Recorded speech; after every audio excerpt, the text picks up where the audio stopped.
Milí priatelia, v Spojených štátoch amerických prebieha od leta búrlivá diskusia o tom, ako vznikol COVID. Na povrch vyšli neuveriteľné veci, o ktorých pochopiteľne slovenské liberálne médiá mlčia. Pamätáte?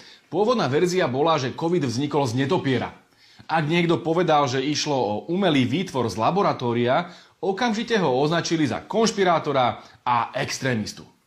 Lenže potom odrazu samotní Američania strátili nervy a vyhlásili, že COVID vznikol v laboratóriu.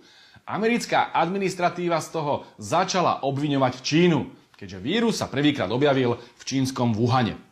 Čína zdôraznila, že s tým nemá nič spoločné a naopak obvinila Ameriku. Nuž a toto leto došlo na pôde amerického kongresu k škandalóznemu odhaleniu.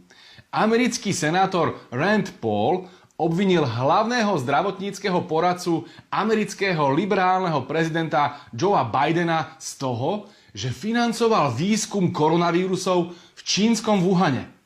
Tento Bidenov poradca sa volá Anthony Fauci a celé 10 ročia stál na čele amerického národného zdravotníckeho inštitútu. Od čias Reagana je to šedá eminencia americkej infektológie a celého zdravotníctva. A teraz sa podržte.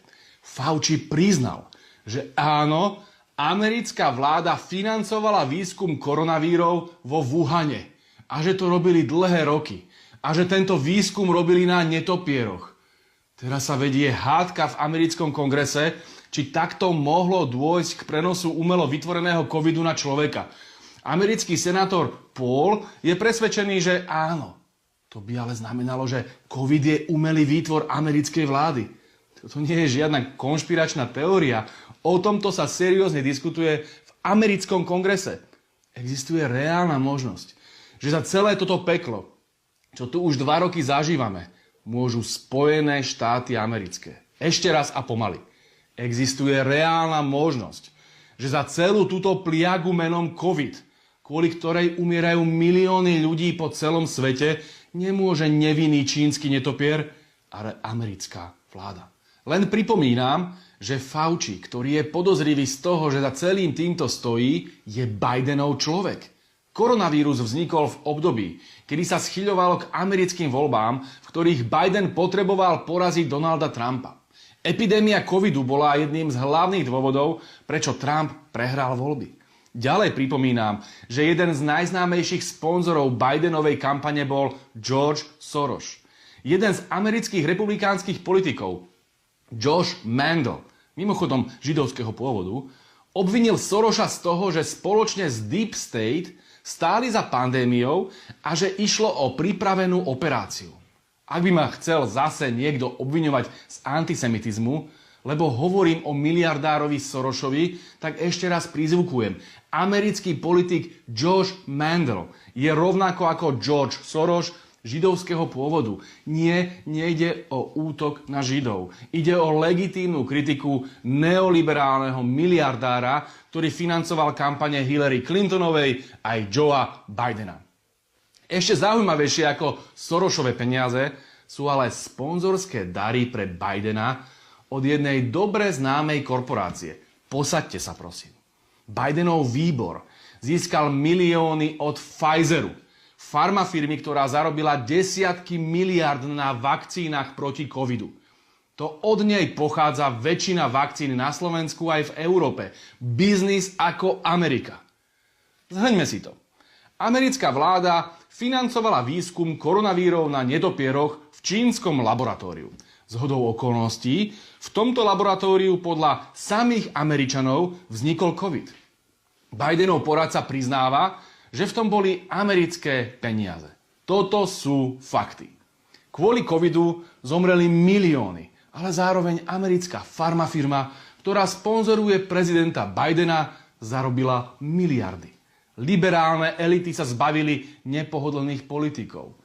Po celom svete získali štáty neuveriteľnú moc nad svojimi občanmi. A po celom svete sa rozmohli opatrenia, ktoré by sme ešte pred 3 rokmi všetci úplne prirodzene označovali za fašistické. Ale teraz sa veselo tvárime, že je to sloboda a demokracia, lebo tak tomu hovoria liberálne médiá.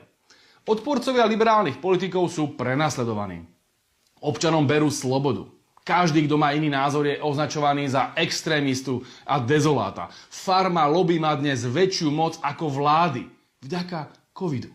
Niekomu sa tá pandémia parádne hodila do krámu.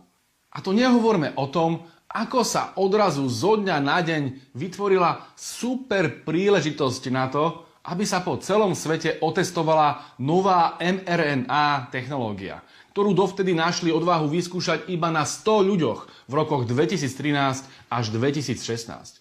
A odrazu to za pár mesiacov narvali do stoviek miliónov ľudí. Najväčší zdravotnícky experiment v dejinách. Zatlieskajme netopierovi z Wuhanu. Toto sa mu vážne podarilo. A ako bonus? Prostredníctvom lockdownov sa podarilo zničiť obrovský počet malých firiem a živnostníkov, vďaka čomu neuveriteľne narástla moc veľkých korporácií a najbohatších miliardárov sveta. Pozrite si, ako fajnovo narástli majetky najbohatších Američanov. Covid sa niekomu parádne vyplatil.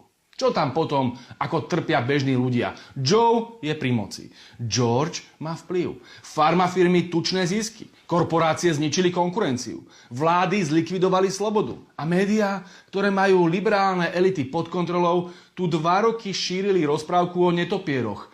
Až kým sa v americkom kongrese neodhalila pravda. Milí priatelia, ešte raz.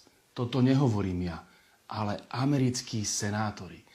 A nás od roku 1989 všade učia, že Američania by nás predsa neklamali. Tak ako to je? Čo myslíte?